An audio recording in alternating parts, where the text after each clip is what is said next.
Una estrecha conexión con el divino implica una comunicación bidireccional. Usted le habla y él le escucha. Usted sigue sus mandatos y él le ilumina el camino. Esta interacción profunda y significativa con el Creador marca la vida de aquellos que depositan su fe en él. Hace 4 décadas, dimos inicio a ministerios en contacto con el propósito de orientar a cada creyente hacia una relación más profunda y significativa con Jesucristo. A lo largo de los años, hemos sido testigos de la magnificencia, el amor incondicional y las bendiciones de Dios de maneras tan asombrosas que nuestro mayor deseo es que todos lleguen a conocer al Señor.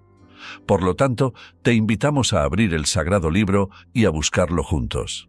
Hoy, en nuestro programa En Contacto, exploraremos los 7 hábitos que definen una vida dedicada por completo a Dios. Este mensaje se presenta bajo el título Los 7 hábitos de una vida consagrada a Dios. Debería escribir cada uno de ellos y preguntarse, ¿soy una persona consagrada a Dios? En primer lugar, veamos un par de definiciones. Comencemos con qué es un hábito. Un hábito es un patrón de comportamiento a menudo inconsciente que se adquiere por repetición frecuente. Ese es un hábito, algo que hacemos una y otra vez. Desde luego, la segunda definición es que es una vida consagrada a Dios. ¿Qué es consagrada?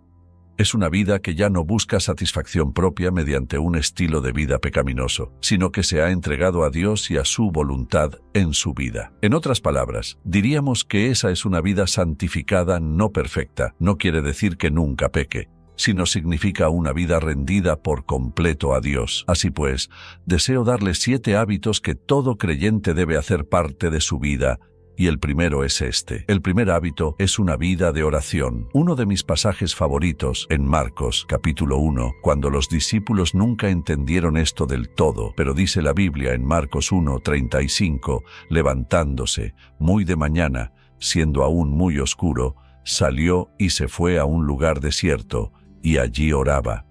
Y le buscó Simón y los que con él estaban, y hallándole le dijeron, «Todos te buscan». Eso es típico en cuanto a la forma de actuar de algunas personas. El Señor estaba haciendo lo más importante en la vida, y no lo entendían.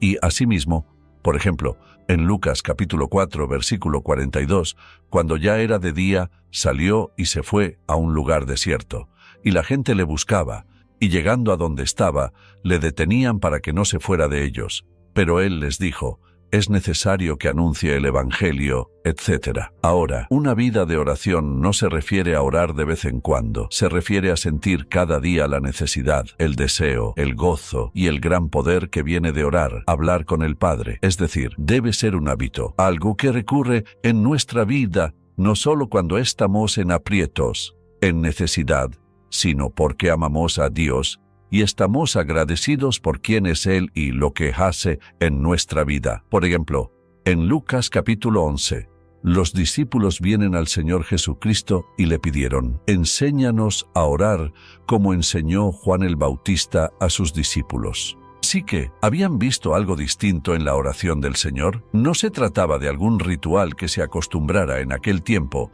pues sentían que le hablaba personalmente al Padre Celestial. Al ver esos versículos, piénselo. La verdad es que no se puede tener una vida consagrada sin tener una vida de oración. No se puede. Todos vivimos en un mundo de tentación, pruebas, penas, cargas y pecado.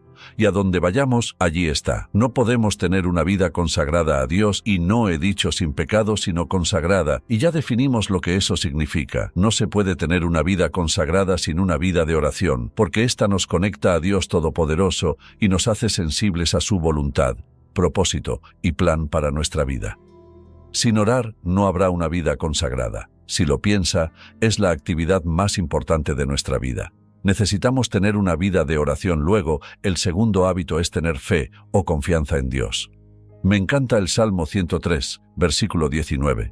Dice la Biblia, «Jehová estableció en los cielos su trono, y su reino domina sobre todos». Pensemos en lo que significa ese versículo. Si Dios Todopoderoso ha establecido su trono en los cielos, preste mucha atención.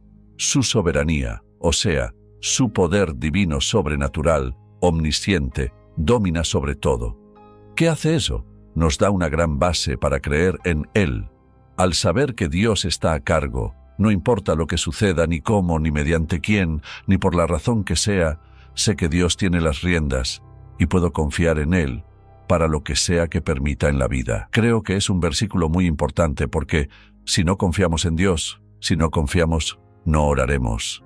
Debemos hacernos la pregunta, pues, en mi vida espiritual, fíate de Jehová de todo tu corazón y no te apoyes en tu propia prudencia. Reconócelo en todos tus caminos, y Él enderezará tus veredas. Cito ese versículo muy a menudo, porque es fundamental. Cuando confiamos en Dios, ¿qué sucede? Se afianza nuestra comunión con Dios, lo que significa que tenemos una relación con Él. No tengo que presentármela. Una relación estrecha con alguien significa cercanía, no solo en afecto, sino en mentalidad, la forma de pensar, lo que siente. Una relación tan cercana es la que debería tener todo matrimonio todos sus días. Una relación estrecha con Dios es hablar con Él. Dios le escucha, y usted a Él lo obedece, y Él le guía. Hay una gran comunión con Dios en la vida de quien confía en Dios. Si usted quiere saber si confía o no en Dios, hágase la siguiente pregunta: ¿qué está preocupándome? Si puede ver a su alrededor y decir, no me has confiado este aspecto de tu vida. Una vida consagrada es una vida de fe. El tercer hábito de esta vida maravillosa es el hábito de meditar en la palabra de Dios. No sé cómo usted describiría la importancia de eso, pero dicen las Escrituras, veámoslo por un momento. Dice el salmista en el Salmo 63, versículo 6. Cuando me acuerde de ti en mi lecho, cuando medite en ti en las vigilias de la noche, porque has sido mi socorro, y así en la sombra de tus alas me regocijaré. Está mi alma apegada a ti, tu diestra me ha sostenido. ¿Qué significa meditar? Significa leerla, pensar en lo que dice, examinar mi corazón a la luz de lo que Dios dice, hacerle cualquier pregunta que tengamos, rendirle lo que sea que nos traiga a la mente. Al meditar en Dios pasa lo siguiente. La meditación es como verse en un espejo, pero también es ver más allá del espejo. Es decir, veo lo que ve Dios y veo más allá, y lo veo a Él. Mi atención se centra en Dios. Cuando nos concentramos en Dios, sucede esto. Las preocupaciones desvanecen, los problemas se disipan, nuestra mente ya no está contaminada con toda clase de asuntos que no nos hacen bien. La meditación es parte esencial de una vida consagrada a Dios. Donde no hay meditación, no habrá consagración a Dios. No es posible. Piense en la mañana al despertarse. ¿Cuánto del mundo embarga su mente? Tiene que vestirse, claro, desayunar, ir al auto y manejar por la autopista o donde sea, y llegar al trabajo tan pronto lo haga.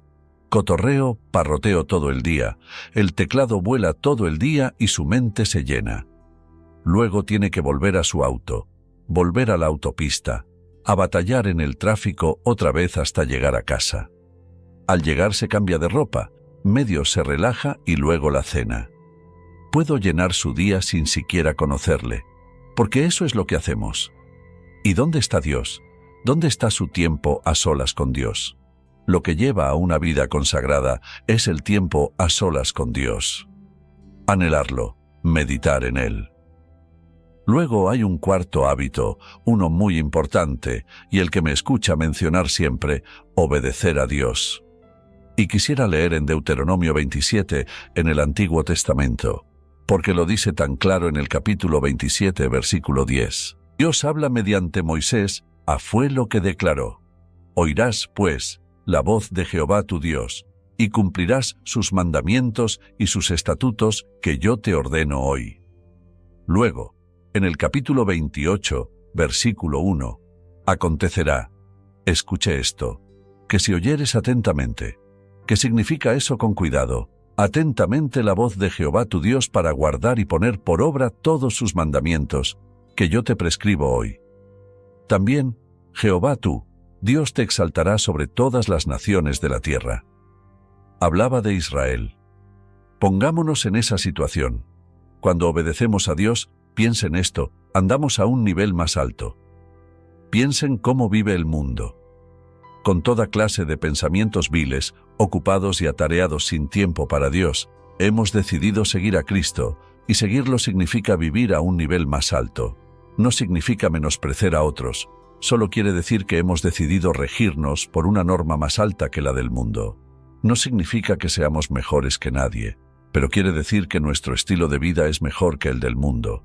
Pregúntese, ¿en realidad tengo un hábito de orar, confiar y meditar en la palabra de Dios?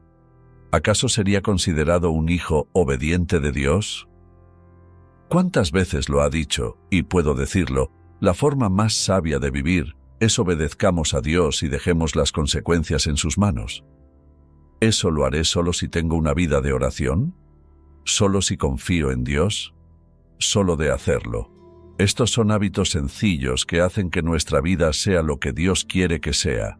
Mire, no hay nada que pueda impedir que obedezcamos y practiquemos estos 7 hábitos, nada, salvo que tomemos esa decisión.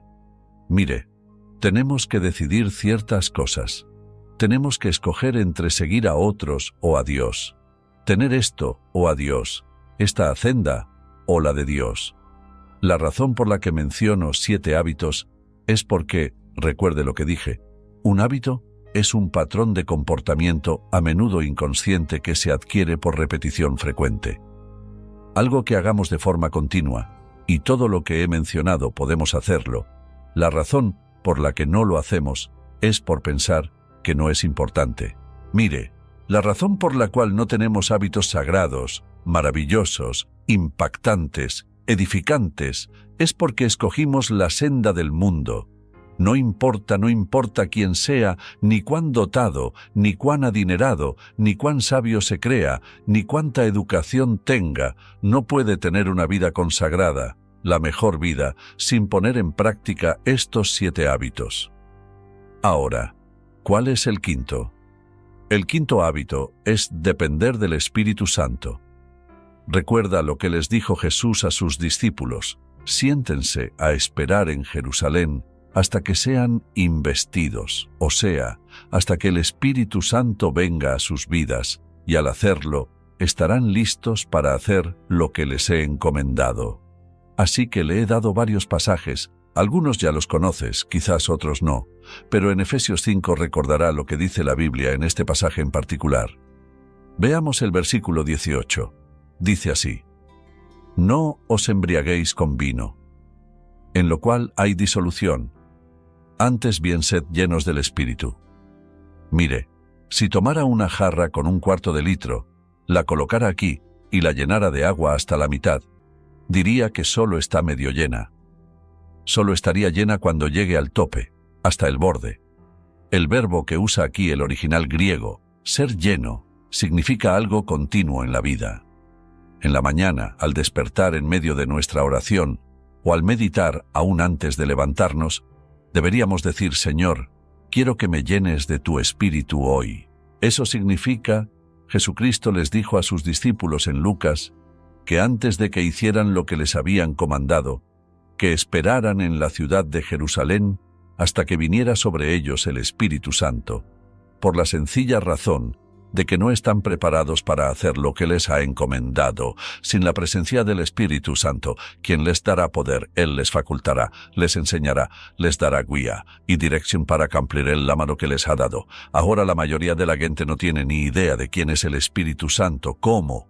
Seguidores de Cristo, creyentes en Cristo, la aceptamos para recibir salvación. Somos morada de la tercera persona de la Trinidad, que es el Espíritu Santo.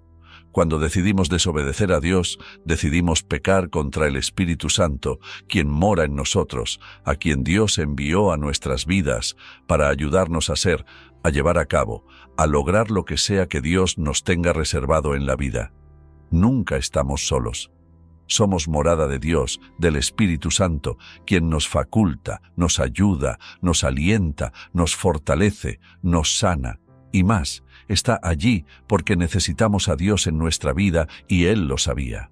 Desde luego, hay un sexto, que es dar a Dios y a otros. En el 6º capítulo de Lucas, es un capítulo muy conocido. Recordemos lo que dice: dad, y se os dará, medida buena. Escuché lo que dice: apretada, remesida y rebosando darán en vuestro regazo. ¿Por qué? Con la misma medida con que medís, os volverán a medir. Cuando pienso en darle a Dios, mi ejemplo favorito es este, y estaba recordándolo anoche. Mi primera maestra de escuela dominical todos los domingos, y recordó las siglas de varios colores, verde, rojo, amarillo, azul, etc.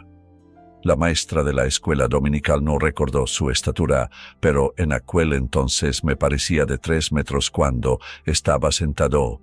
Tenía el cabello negro, nadaba dulce y maravillosa, y llegó el momento de recoger la ofrenda. Recuerdo que mi madre siempre me daba unos cuantos centavos para darlos. Nunca me dejaba ir sin nada que dar. Así que, antes de saber contar, mi madre me enseñó a darle a Dios. En mi primer empleo repartidor de periódicos, ganaba $4 a la semana. Estaba agradecido de Dios y pensaba, no puedo darle monedas. Le di $1, que era el 25%. Nunca pensé en eso, solo pensaba en lo que recibiría Dios. Después de eso, tuve una ruta de periódicos que pagaba $16 a la semana y le daba a Dios más del diezmo. Luego, toda mi vida nunca he dado solo el diezmo, nunca. Por la sencilla razón que aprendí desde muy joven que no podemos superar a Dios en generosidad. Segundo, mucha atención. Ni siquiera podemos predecir lo que necesitaremos. Y si no podemos predecirlo, ¿cómo pues nos encargaremos de todo eso? Si ofrendamos a Dios y confiamos en que hará justo lo que prometió, le di un sencillo ejemplo que muchos han escuchado antes porque fue algo que impactó mucho mi vida. Así que debemos preguntarnos, ¿será este uno de los hábitos en mi vida? La vida dice que Dios ama al dador alegre. Si Él ama al dador alegre, ¿qué de aquellos que son avaros quienes no dan a Dios? Le diré por qué eso no agrada a Dios, porque dice, puedo hacerlo sin Dios, puedo encargarme, puedo manejarlo, no necesito que Dios maneje mi dinero. Piense en cuán insensato es eso. Su dinero podría quemarse de la noche a la mañana. La situación podría ser que lo pierda todo en un día, pero preste mucha atención. Nunca estará en una situación en la que no tenga nada porque tiene a Dios dentro de usted, y todo lo que necesita Dios ha prometido proveerlo. Un hábito de perdonar a otros. Un pasaje muy claro está en Efesios capítulo 4. Muchos lo hemos leído antes, pero es la verdad, y lo leemos una y otra vez. Escuche lo que dice la Biblia. Airaos, pero no pequéis. No se ponga el sol sobre vuestro enojo, ni deis lugar al diablo. Un pasaje muy importante. Luego dice en el versículo 30, y no contristéis al Espíritu Santo de Dios, con el cual fuiste sellados para el día de la redención. Luego, en el 31, quítense de vosotros toda amargura, enojo, ira, gritería y maledicencia, y toda malicia. Antes sed benignos unos con otros, misericordiosos perdonando a unos a otros, como Dios también os perdonó a vosotros en Cristo. No siempre es fácil, no. A veces es difícil perdonar a otras personas que nos hayan hecho ciertas cosas. Creo que una de las peores situaciones es ser traicionado. Cuando uno ha confiado en verdad en alguien, se ha esmerado en ayudarle, y luego le traicionan, hacen lo último que uno habría imaginado que harían en la vida, pero debemos perdonar. Ahora, estos son 7 hábitos. Presté mucha atención, pude haberlo hecho de muchas formas, pero quería que viera cada versículo y darle todos los 7 hábitos para que cada persona que entienda por completo los 7 hábitos que llevan a una vida consagrada, que será bendecida una y otra vez de muchísimas maneras, pero la decisión es suya, y les sugeriría que tomara una decisión ahora mismo. En breve oraremos, y en esta oración le pediré a Dios que le dé sabiduría para decirle, Señor, quiero estos 7 hábitos en mi vida, y hoy comenzaré a ejercerlos en mi vida. ¿Los practicará cada uno a diario? No. Pero haga lo siguiente. Pide a Dios que le perdone.